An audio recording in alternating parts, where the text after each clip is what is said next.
Hey guys, and welcome to another brand new video. In this video, we actually have some pretty huge leaks that actually have now come out when it comes to the next upcoming huge PlayStation 5 exclusive and AAA games. This actually kind of comes from a company that we actually might have been expecting, but right now it does kind of seem like there's actually a bigger deal and bigger like long-term deal that actually might be coming out soon, as well as this also means a lot more bigger potential games coming out, and as well also means a lot more too when it comes to the upcoming PlayStation event that will happen at some point. A lot of leakers have been speculating for the past 3 months. It will happen at some point because Xbox is doing it themselves. So I'm gonna keep you guys on the loop, keep talk to you guys all this kind of cool stuff, at least in my opinion, and let's go have a pretty good day. And make sure you guys are subscribed with the notifications on. I'm super hungover, but I'm trying my best. We have the Twitter and Twitch link down below if you guys want to hang out and chill. Amazon links for other consoles, and of course, give me your thoughts and comments if you guys are excited down below. So let's go very first and foremost start off with the more exciting news with this. Number one is that there's a really huge PlayStation rumor that's coming out who's been like trickling on in these past few, I'd say, weeks or months pretty heavily. This is all in regards now to a lot of Konami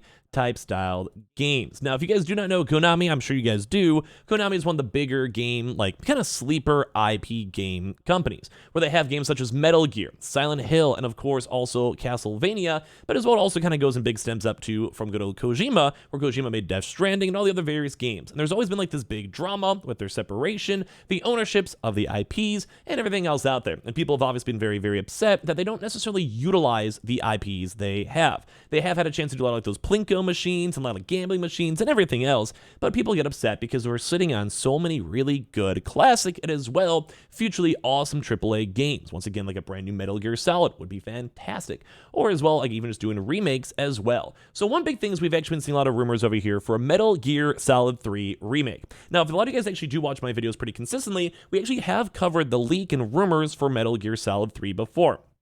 So, one of the bigger rumors over here coming out from Idle Sloth is obviously not fully confirmed, saying that according to Shrapnel Nick, Metal Gear Solid 3 remake might be at an upcoming PlayStation showcase and will have some sort of exclusivity attached to it. His source, he said he thinks and is not 100% sure. Now, we also did have even more people on top of this who have kind of been like, in the gaming scene, leaking scene, or whatever. Jez go and drop and say, heard similar about Metal Gear exclusivity for PlayStation by the way.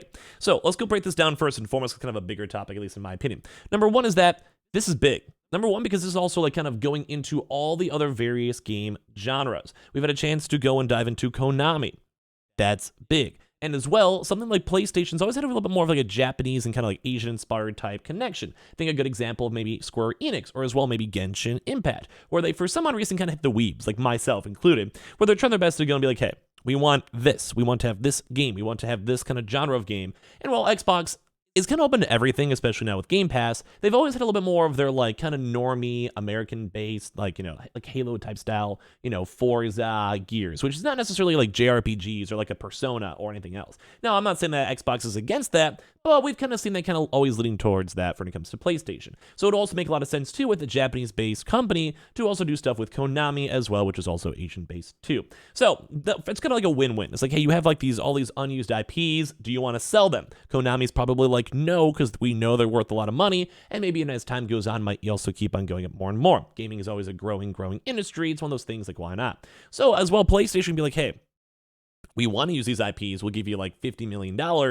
random number, and then like, let's go use it. We'll make more money. You'll make more money. We'll have some cool revenue sharing. We want games that are not going to be available on Xbox. We don't necessarily have to buy your company, Konami, because I know you do other different things besides just games, but we could have a pretty good lucrative business partnership to kind of maintain your numbers and maybe even use those to sell more Plinko machines in the future. So this also kind of leads into the fact that we also have some also chilling PlayStation studios. So even one person even asking, hey, is this what Bluepoint Studios, PlayStation Studios might be working on? And they have no response saying not sure on that. Just heard that Sony landed a deal with Konami for Silent Hill, Metal Gear, and maybe even a brand new Castlevania. And Castlevania also had a pretty good like media stint and did very well. Number one from the OG of Castlevania, basically just people knowing and realizing the IP, but as well also I believe with the Netflix show and just people are familiar with it nonetheless. Konami has been a sleeper game studio. This is a company that could actually do a lot more potential and can make a lot of good money. And once again, I do think a lot of the big focus on PlayStation always has been on the exclusives.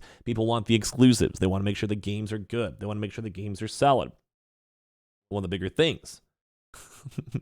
is that they're just not being utilized, and that's a big issue. Same thing too as well if you guys have seen on the Silent Hill. Silent Hill has had those really big showcases where there's like 5 different games, remakes, and brand new IPs. So we're having all this announcements and this hype behind it. If you can get this on PlayStation, this actually might be another huge win for PlayStation. It almost kind of seems like PlayStation's going more for this like strategic, proper routes of them trying to have almost organic, long-term company relationships, not necessarily buying them out, which could always be an issue in the future.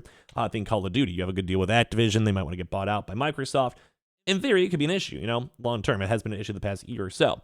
But I do want to say Konami is a little bit smaller. It does probably not want to get bought out. And as well, if they just have this nice business connection, they can have a win-win going on. Which I'm always kind of surprised too that we don't see Microsoft trying to go work these as well. Maybe they just want to try to go push into like Game Pass and try to get a mediocre deal. There's always a possibility for that one. Or as well, maybe just Microsoft doesn't care and doesn't want to approach into these different genres. Or maybe they just don't even have the business in. Like sometimes a business and company just be like, we don't care, we don't know you. Or sometimes it's a head honcho CEO that has dinner with another head honcho CEO 20 years ago, and that's how they keep that business relationship going. If one CEO leaves, it might go and falter, or if like someone gets replaced, it might change. There's always those little small business things if you guys have been in the corporate world. I'm sure you guys understand. But this is a huge deal, at least in my mind too as well. Also, they sometimes do have to go work on the external developers, and Sony has been expanding and hiring new folks. We even have a few different studios we've seen with Sony themselves and PlayStation themselves just have a lot of folks that are like 100 people not even working on anything. So if you have something like a remake and you basically have a good structure, good story, or lines to already work, you can somewhat even go and have a game be like 80% skeleton completed, and then maybe have a better game go fill in on it. So like a good example, like recording the voice lines, trying to work on maybe animations, trying to work on marketing, and then maybe have a better studio also be in the intermix with that. We've had a lot of community feedback too as well, talk about this stuff on top of this, especially with seeing Konami opening up a new studio in Osaka. Konami has opened up a new studio in Osaka, which it calls a major production center. Once again, though, we've had all these games in the works, it makes sense why they're picking it up. Konami Osaka Studios is located in the Osaka Umeda Twin Tower South Business Center and will follow the mantra creators first, according to Konami. The company says the new studio is characterized by a well-developed environment where creators can demonstrate their full potential and is set up with the location and convenient transportation access. So basically, we kind of know that we're seeing that they're going to be bumping out games. It might take a while, though, because if you have a brand new studio, people have to be worked up, etc. But with announcements and all these other things already been made a while ago, if you guys remember that big Silent Hill promotional day, we're probably going to be seeing games in the works. Some other comment is saying Metal Gear Solid 3 is supposedly being worked on, rumor, supposedly, by a Chinese studio, but also could be Bluepoint as well, as people have been asking about. Castlevania is most likely going to be outsourced too as well, mainly because, once again, these are just, if it's a brand new studio, you almost want to go and have people make the games, or get a huge initial funding or bonus round with PlayStation, or use PlayStation themselves, and then as well, then you go and use that profitable money you make from all that stuff to then go and just build your own studios out. It's kind of like you have the IP, you make money off the IP, and then you reinvest that money in the IP to make games long term for their IP. As well, we do know that Silent Hill is going to be going to Bluebird 2 on top of that with a new studio on Silent Hill F. So a lot of these are going to be external, but as well with the chance to turn internal, and they probably have a really good business connection going on over here with Sony. Now, another big note too as well, we also saw a brand new thing over here from LinkedIn with an unannounced 2013 project from Sony Interactive Entertainment, which also once again leads to the drama and speculation when it comes to just a big studio, like a big PlayStation showcase and more studios, etc. So basically, they want to go and have just people moving on over here. It's actually really cool to go and see.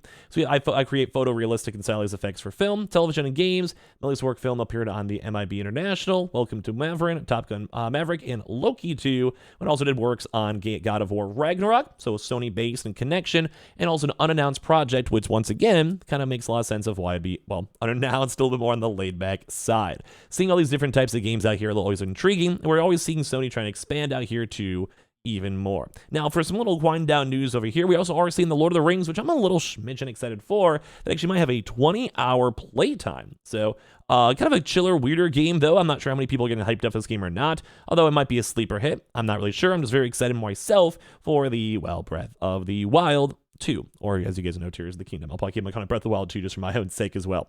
But we are seeing some pretty okay things coming out with this game, where the game itself doesn't seem too rough.